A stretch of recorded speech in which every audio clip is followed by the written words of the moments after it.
Estamos de volta com o segundo bloco do nosso TV Câmara Entrevista e o assunto de hoje é medicina ortomolecular, é saúde. Quem vem bater um papo com a gente hoje é o Dr. Thiago Bissoli, que é o entendido do assunto, atende no consultório, né, doutor?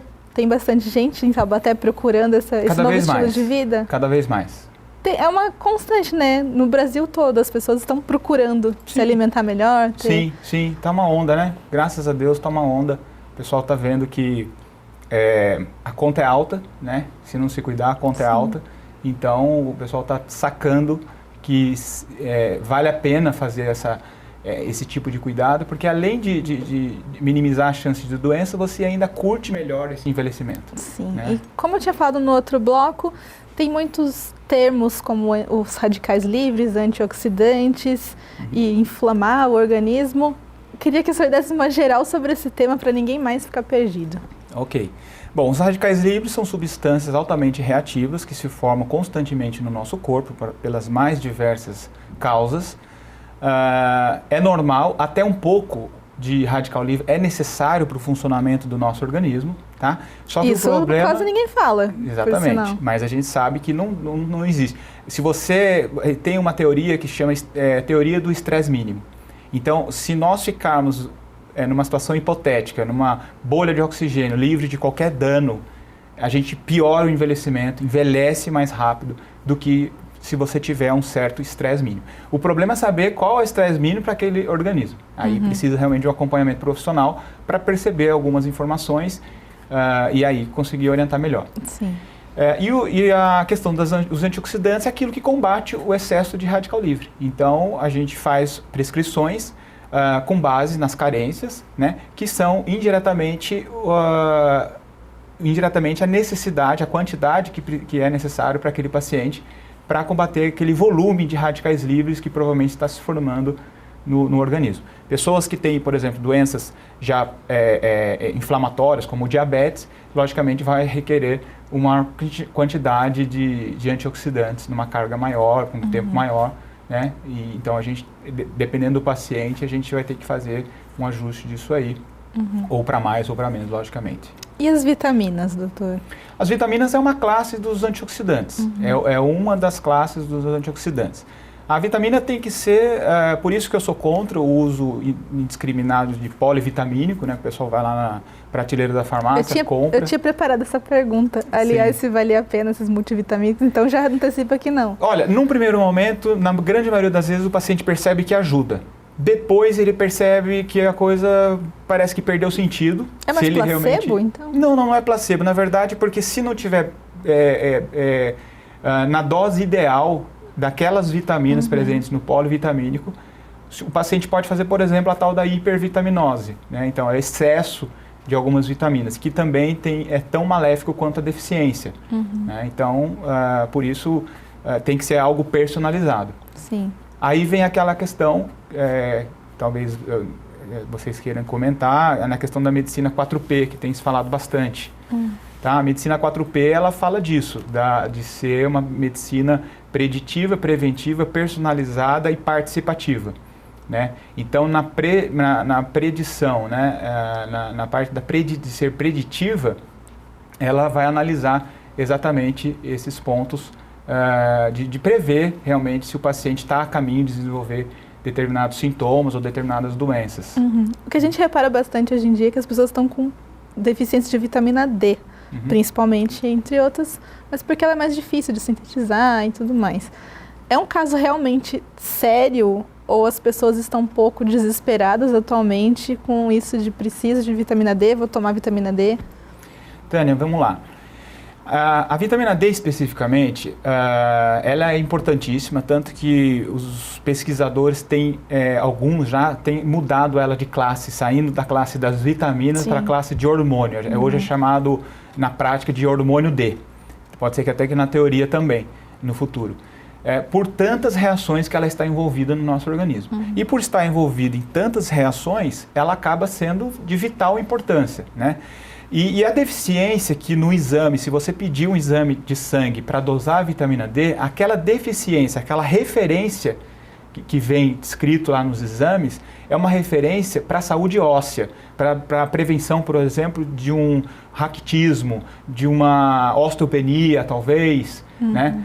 Agora, na ortomolecular, na medicina integrativa, através de inúmeros estudos, inúmeras pesquisas, tem se provado que pessoas que trabalham, mesmo que teoricamente suficiente, que hoje o pessoal considera acima de 30, 35, 40, ainda não é o nível ideal. Tá? Então, o nível ideal para a prevenção de cânceres como intestino, como câncer ósseo, para osteopenia e osteoporose também, para melhor imunidade daquele organismo, a gente tem pregado uma média no sangue em torno de 60, 70.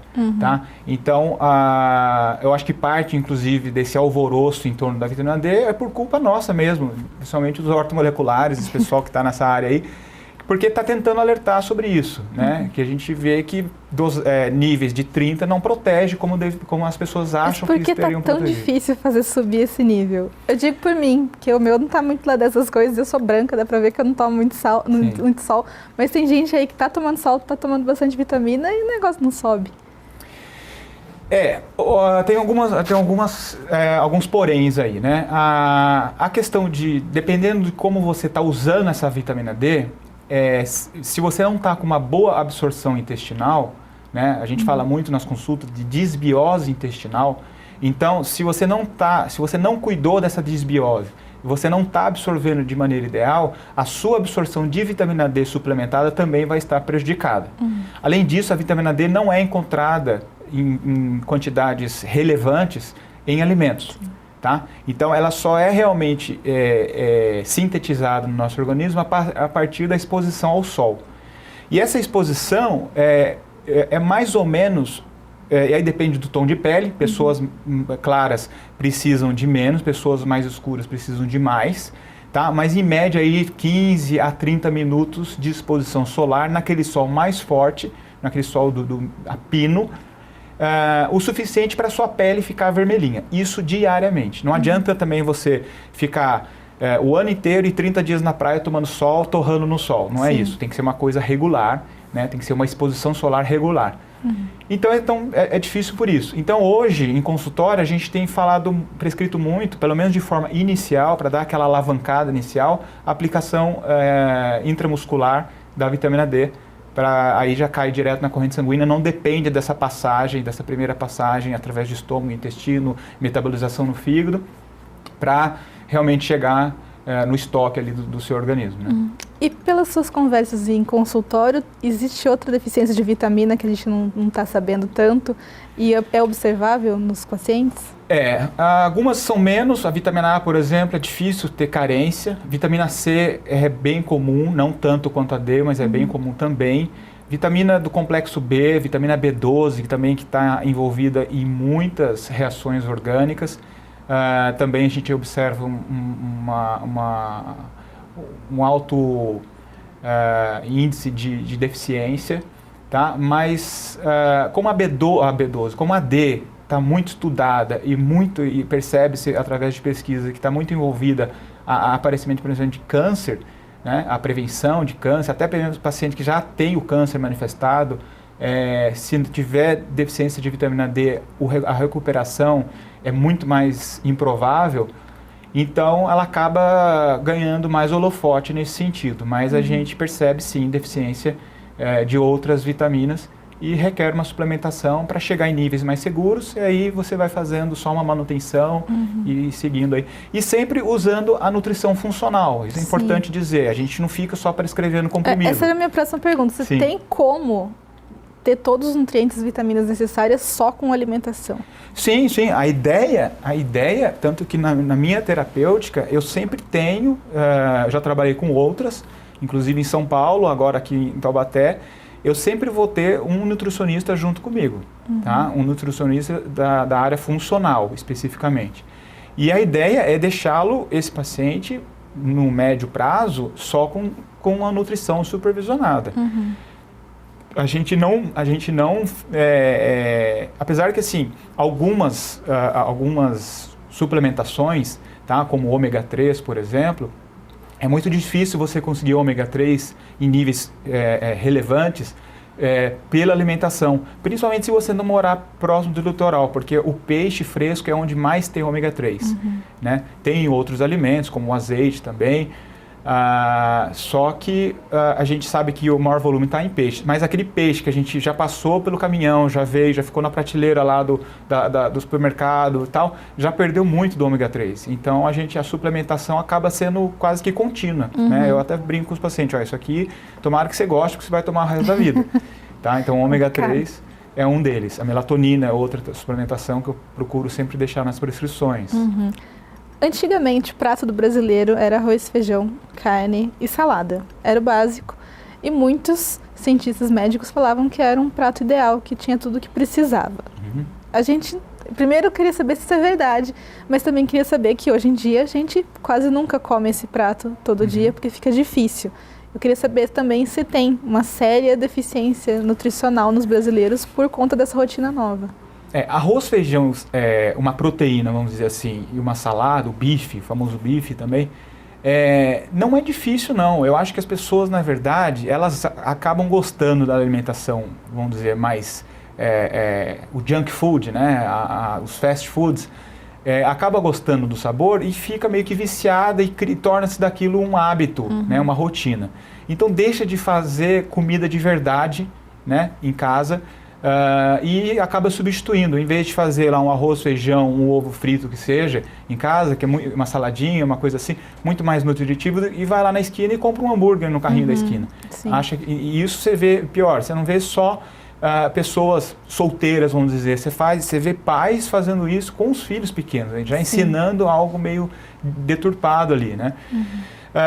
Agora, se é completo ou não, depende, por exemplo, do tipo de salada, né? Se for só um alface todos os dias, um alface e um tomate, eu acredito que não seja completo. Agora, se você sempre revezar esse tipo de salada, vegetais de cor mais escura, o próprio alface e o tomate também, e um cuidado muito importante que nós temos pregado em consultório é fazer o uso de saladas, de hortaliças, de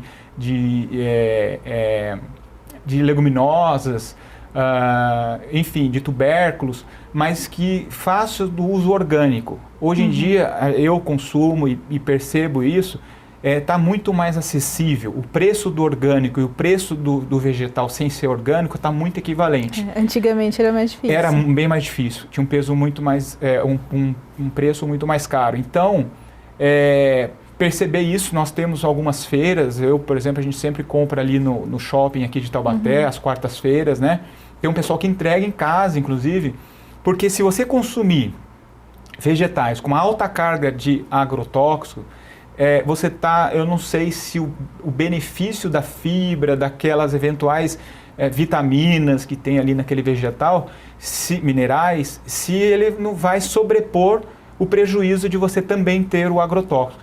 Então eu, por exemplo, já abandonei o uso se eu vou, por exemplo, num restaurante por quilo, que eu não tenho certeza se é aquilo orgânico, eu deixo, por exemplo, essa parte de lado e consumo só em casa, porque eu tenho muito receio aí do impacto dos agrotóxicos na nossa saúde. E ainda assim é uma coisa que requer costume, né? De uma hora para outra fazer uma mudança drástica é mais difícil. Eu acho que eu falo para os pacientes, olha, a gente faz a parte técnica aqui, mas a mudança mais importante é o próprio paciente mudar os seus hábitos, né?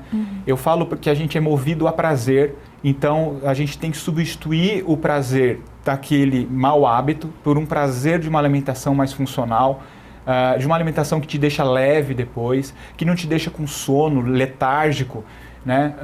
E isso aí é sinal de saúde, né? Então não faz sentido você comer algo que te joga no sofá depois, ou que você não consegue trabalhar direito, produzir direito, porque você está daquele jeito, né? Se arrastando. Mas uma pizza de vez em quando está liberada? Com certeza, com certeza. Eu acho que o caminho é o caminho do meio. Acho que nem tanto mar, nem tanto terra. Eu não prego radicalismo, tá?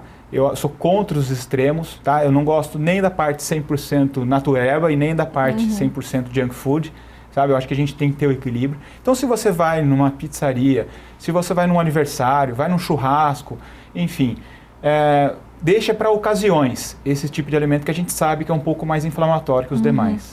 Então é isso, esse foi o fim do nosso segundo bloco, mas a gente vai ter um terceiro bloco dessa vez para a gente poder falar um pouquinho melhor, um pouquinho mais da alimentação ortomolecular. A gente volta já já.